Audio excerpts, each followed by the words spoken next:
The Weekly Driver podcast gets support from ExtremeTerrain.com, your Jeep Wrangler authority for all things YJ, TJ, JK, and JL related. Extreme Terrain is dedicated to providing accurate information and top-notch customer service for the hottest Jeep parts around.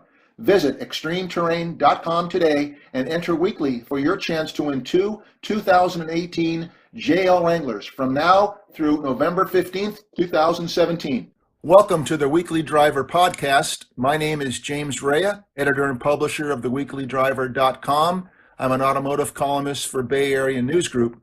My co-host, as always, is Bruce Aldrich, and our guest today is Henry Roberson. Lives in the Sacramento area, has been a drag racer for about half his life now. And Henry, welcome to the show. How are you today? Yes, sir. Thank you, James, man. I'm doing well. Thank you for having me, James and Bruce, man. I appreciate the opportunity and look forward to speaking to you guys.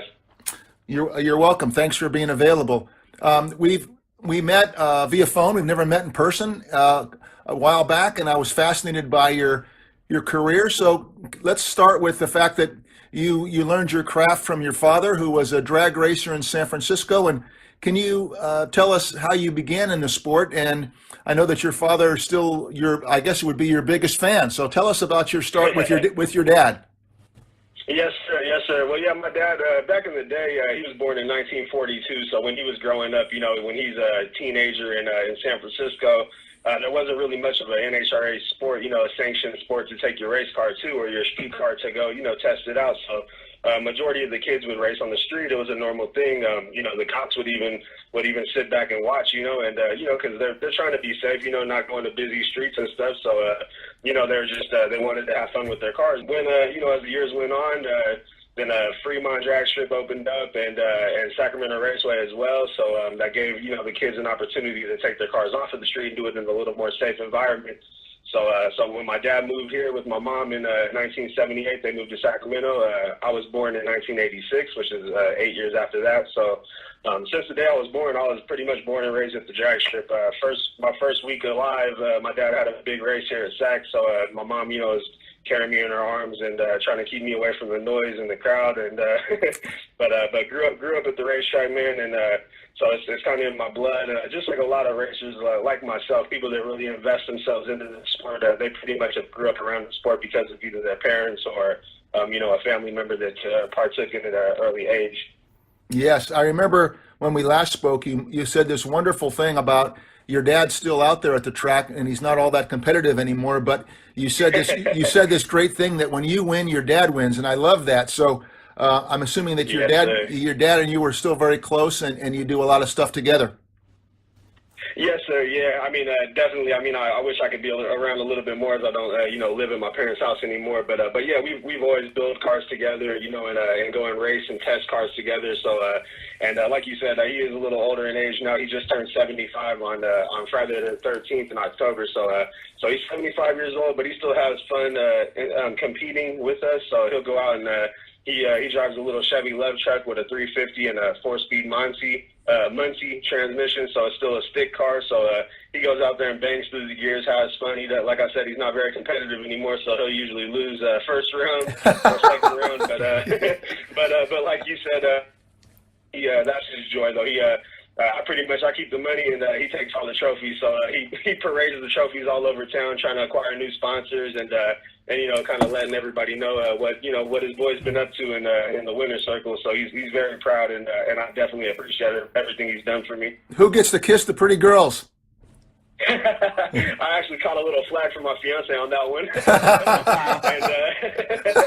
it's I meant it more as just per se. I was trying to relate it to NASCAR because I know a lot of people are like into NASCAR. Yes. And, you imagine a winner's circle. You imagine shaking the champagne, spraying it everywhere, and you got the winner's circle girls while they're taking the pictures, and that's kind of what I was trying to relate it to. Sure. In my sport, we don't really per se have the camera girls that are up there with us, but so I guess the pretty girl would be my fiance Julia Alvarado. That'd be the one to be kissing me. That was a perfectly wonderful answer. Good for you. You get a lot of points. Yeah, Yeah, Yeah, keep the girlfriend in there. Anyway, Yeah. Henry, I was really interested in. I bet your dad had his knowledge base of if you're having trouble, you're just not on your game or whatever's happening with the mechanically with the vehicle. He knows all about tires, the pressures, the what's going on with the motor, all that stuff. That he's just got a wealth of knowledge to help you with. I'm sure, correct? Definitely, and I think actually a little bit of the knowledge has actually gone over his head nowadays, just with technology and the way things have progressed over the years. But definitely, though, he's very knowledgeable, just like a lot of other people out at the track, a lot of the older guys that have been around the sport forever. So I mean, we can always look to them for help, or if we have any questions or needs, we always will help each other out, regardless if you're racing the person the very next round or not. They'll give you a hand or a part if you need it. We all look to help each other out. Until we line up together when it's time to race, and it's try to knock their head off time. But yeah, we all definitely go hand in hand and look after each other like a big old family at the track. That's great. You mentioned the technology. Actually, in drag racing, there's a lot of technology out there that they don't allow. Correct? Like traction control, onboard computers. You have data recorders, I guess. At some point, you can see how the car did, but you don't. There's no live telemetry or anything like that allowed, right?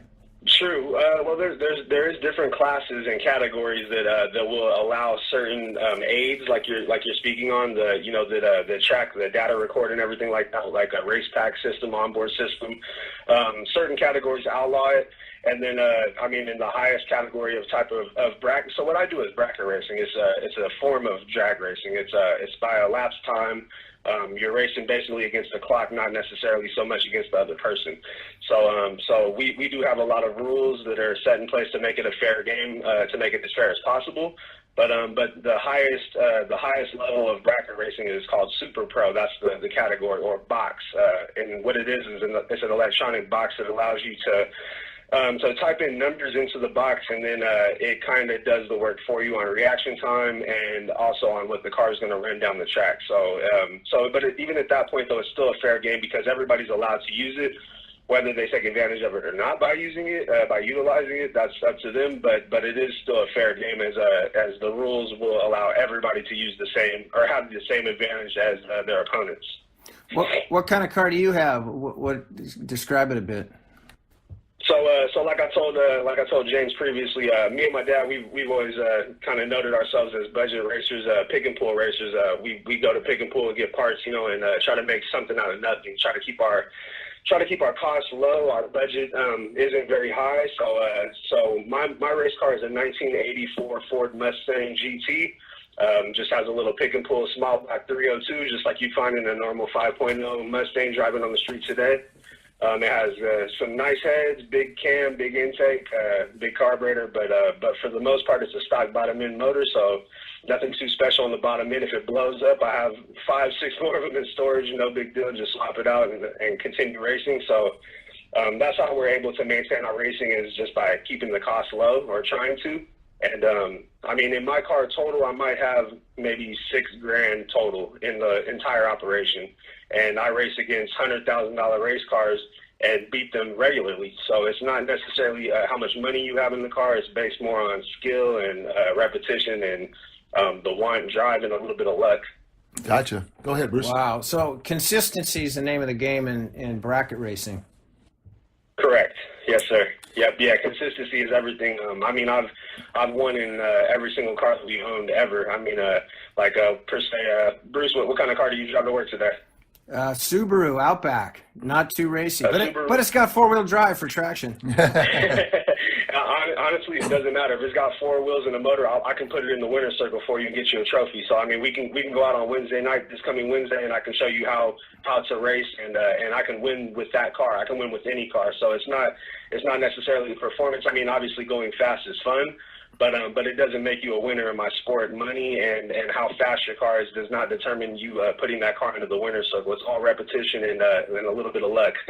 Gotcha. Wow. I know, Henry, that we talked earlier also about you do have some people who are supportive of you, sponsors. So tell us who those folks are and what you do for them and what they do for you.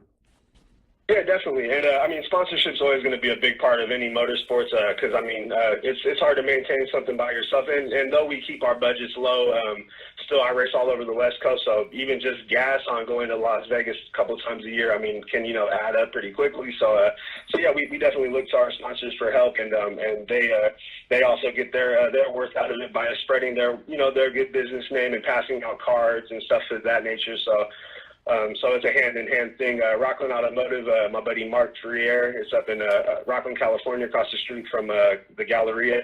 He owns a shop up there, and they do all types of stuff from tune-ups to smogs to full restoration builds. So he has a wide array of business that he can conduct from his place, and he's a good guy. Also, Bodie, Jay Bodie from Street Outlaws. That's one of my good friends, and he's backed me recently. So, yeah, definitely, we definitely appreciate all the help that we do receive. And like I said, even though we keep it pretty low budget, it's still nice to have that support and people, that are willing to back you, put their name behind you. Are they also putting mechanical expertise, or are you guys the wrenches, or do they help you out, like, I don't know, rebuilding a rear end or a new transmission or something?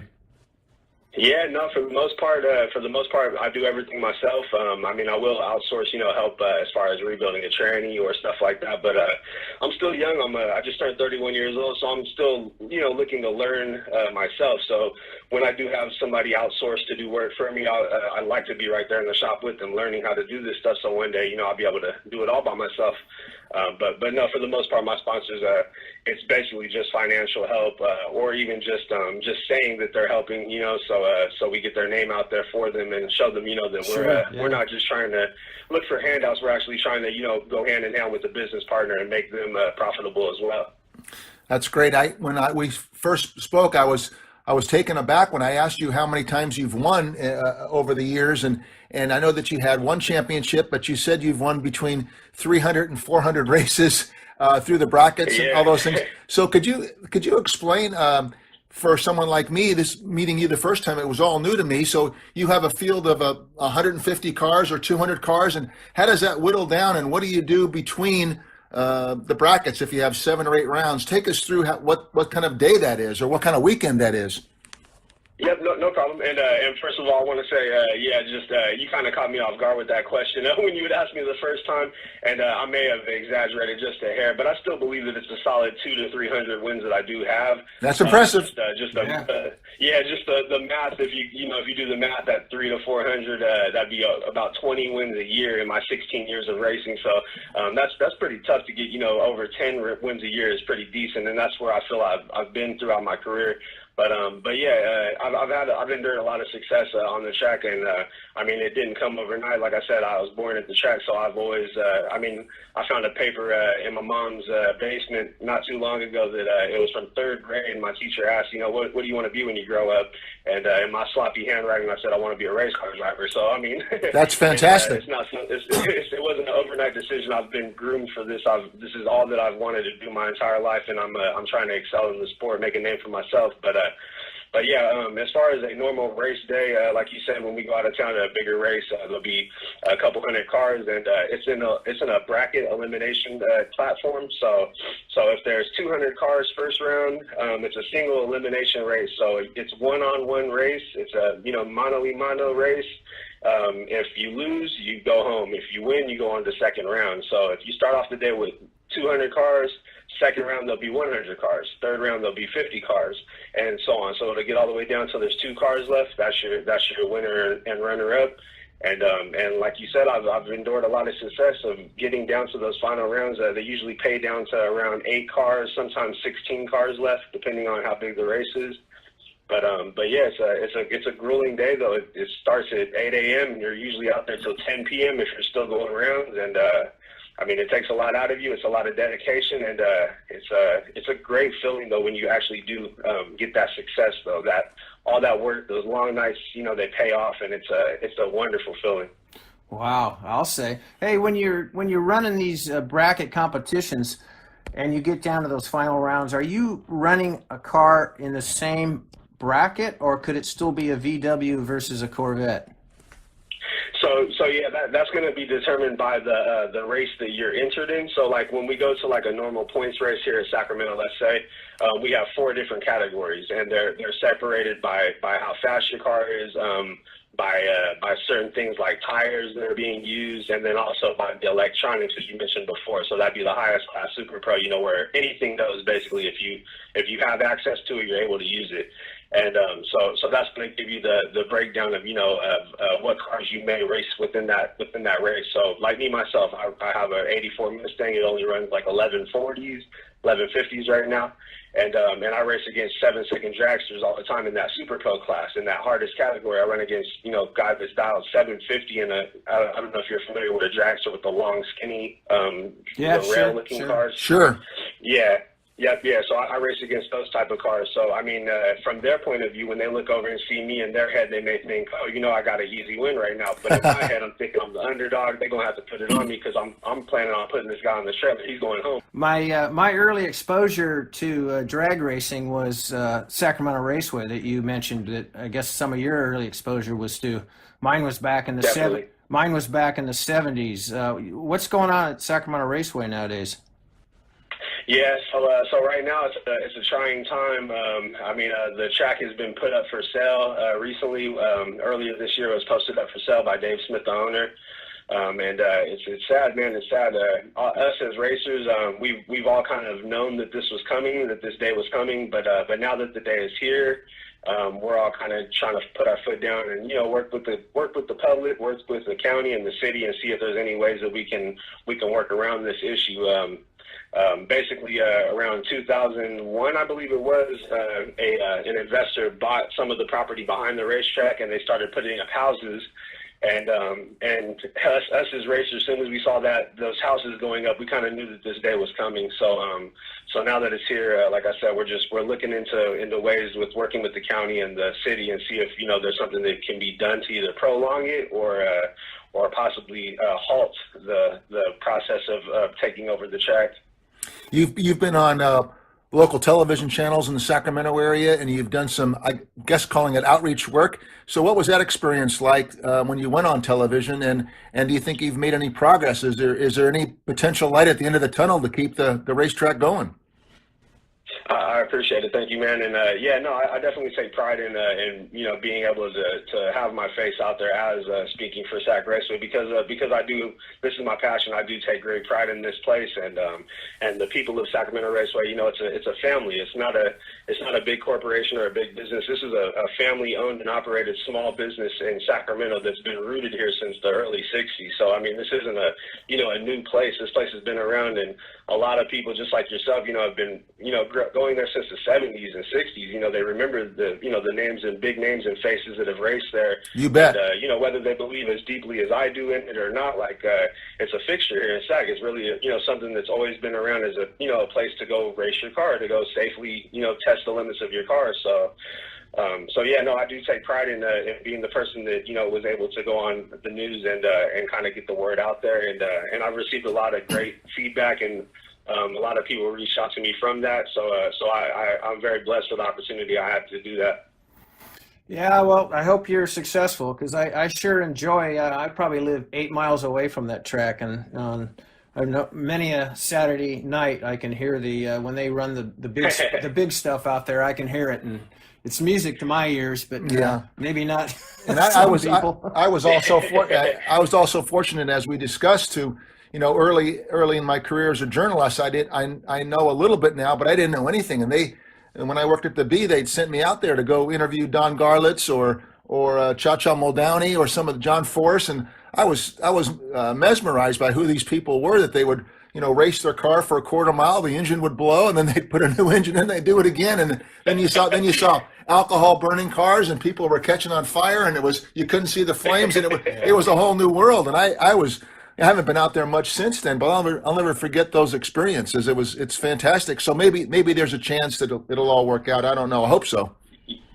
Yeah, definitely. I mean, we're still keeping faith, as far as hopefully a miracle can happen. Miracles do happen, but right now it's not looking too good. We have petitioned the city, director of supervisors for Sac County.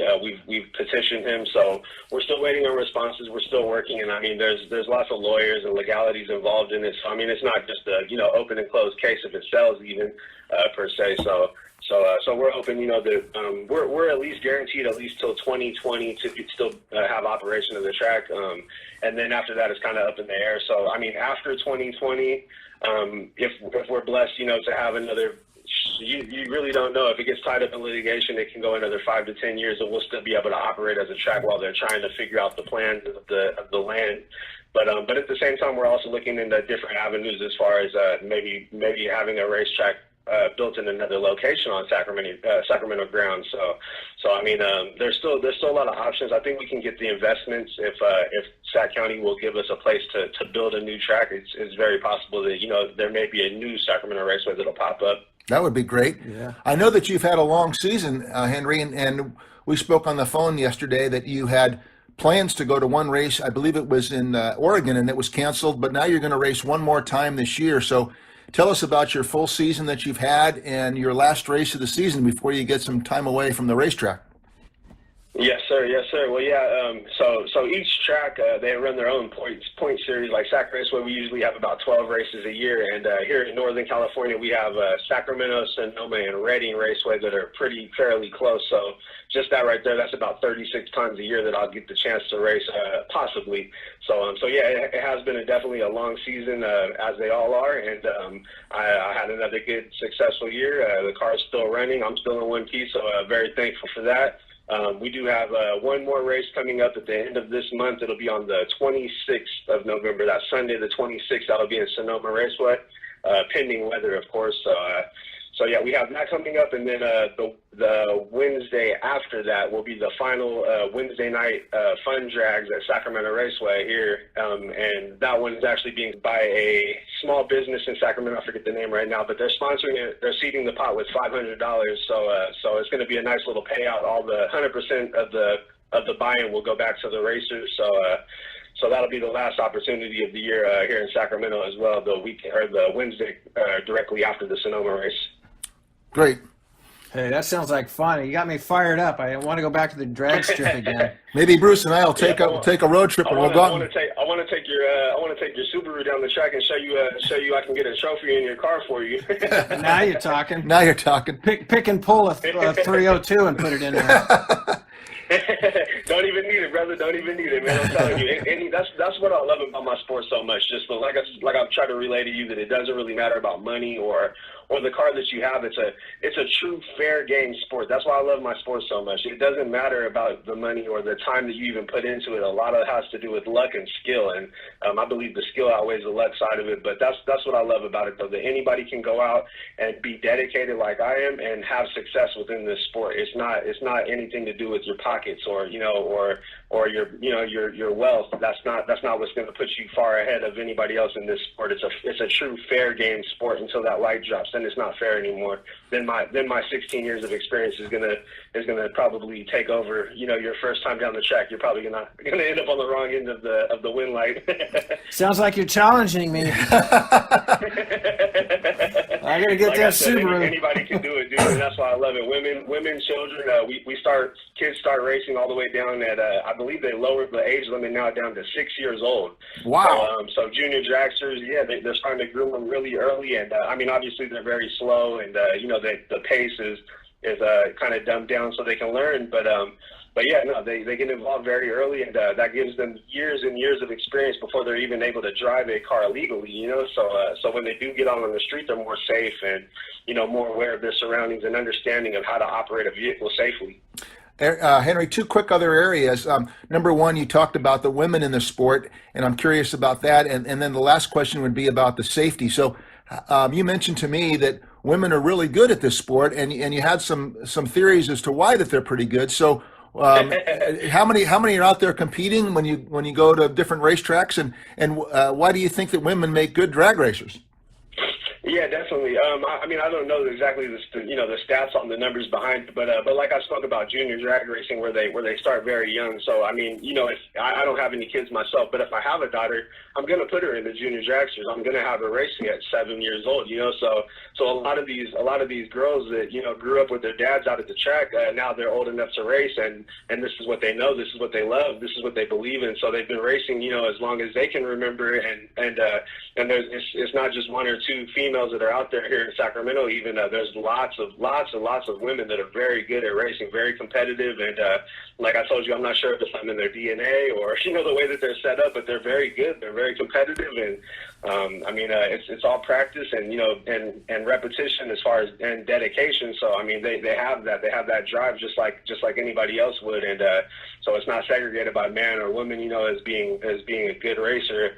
There's plenty of very, very good and competitive women out there. Gotcha. And then lastly, I wanted to ask about the safety in the sport. When you get in the car, you strap yourself in. I'm sure you have all kinds of protective gear. And I think, if I remember correctly, you said primarily you might be the most concerned about somebody coming across the lane and the other guy doing something bad. So tell us about the safety in the sport and what that's all about.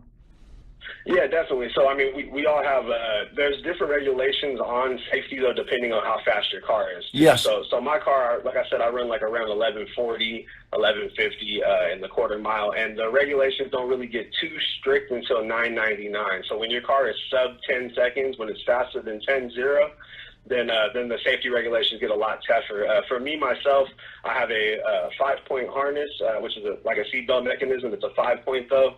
And it has to stay up to date on SFI regulations. So every 2 years I have to send it in and get it recertified or buy a new belt. So it's always a solid brand new belt that's on my car.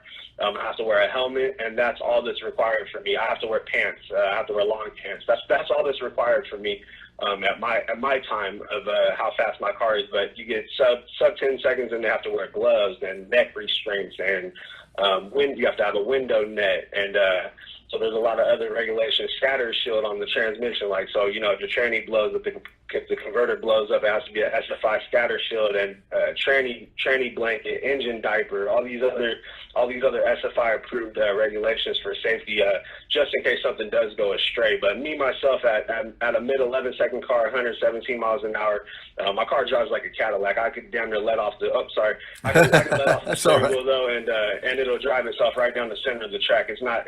I mean, I've done it so many times. It's not very fast to me. It doesn't seem very scary, going down the track. But like you mentioned, I mean, I'm racing against 7-second fast dragsters that are coming at me with a 70, 80 mile an hour split. They're coming 190. I'm doing 117. So they're passing me up at 70, 80 miles an hour, and that is one of my back of the mind concerns, is that not me myself, but if they lose control and come over and hit me, then I would want to make sure that my seatbelt is always tight. My harness is always tight. I mean, my helmet is always secured, fastened correctly. Windows are up and doors are shut, and everything's in working order on my side, just in that, faint chance that something does go astray. That's great. Sure, yeah. Well, Henry, we want to thank you very much. You're a fascinating guy. The subject is phenomenal. I'm soaking it all in and gaining some knowledge. So I'm hopeful that maybe I can persuade Bruce, or he can persuade me to go out there on that last Wednesday night and buy each other a beer and watch you do your thing. That would be fantastic. Man, that'd be awesome. I'd love to see you guys out there. And even if not this year, because I know it's getting kind of cold. It's the end of the year, and it's pretty cold. On Wednesday night we start at 5 p.m., so the sun's already going down, and it's getting pretty cold outside this time of the year. But next year, though, we have another full schedule of racing already up on the website. You can check it out, SacramentoRaceway.com. I mean, definitely, if you guys can't make it out to then, just either go on the website or contact me, and I'd love to see you guys come out and hang out with us for a day. Meet my dad and meet me in person, and really get the hands-on feel of what we do and what we go through to get round wins every race, because it's real cutthroat, man. It's tough, and I mean, we didn't even get into the physics of reaction time and running your exact number every time. I mean, down to the thousandth of a second, not just not just close, like, oh, you ran 13 seconds on a 12 seconds. That's close. No, that's not close. We're going 11:41 with a 0 on 11:40 dial. Like, I mean, it's real cutthroat. It's very technical, and to see it in person, I'd love to show you guys what we do. We're going to make that happen. Yep. So we want to thank our guest today, Henry Roberson. I want to call you Giselle, even though we never met. Appreciate it, man. I want to thank you very much for being our guest today. My name is James Rea. My co-host is Bruce Aldrich. Please make sure to visit our website, my website, www.theweeklydriver.com, and we will talk to you next time. Take care. See ya. Yeah, James, Bruce, thank you, man, for the opportunity. I appreciate it. Everybody can follow me on Facebook, Henry Giselle Roberson. That's on Facebook.com, man. I appreciate all the support and fans, and thank you for everything, man. I appreciate you guys for doing what you do. Thank you so much, really. Thank you. Well, thank you. Thank you, Henry. We'll talk to you again soon. Bye-bye now. The Weekly Driver podcast gets support from ExtremeTerrain.com, your Jeep Wrangler authority for all things YJ, TJ, JK, and JL related. Extreme Terrain is dedicated to providing accurate information and top-notch customer service for the hottest Jeep parts around. Visit ExtremeTerrain.com today and enter weekly for your chance to win 2 2018 JL Wranglers from now through November 15th, 2017.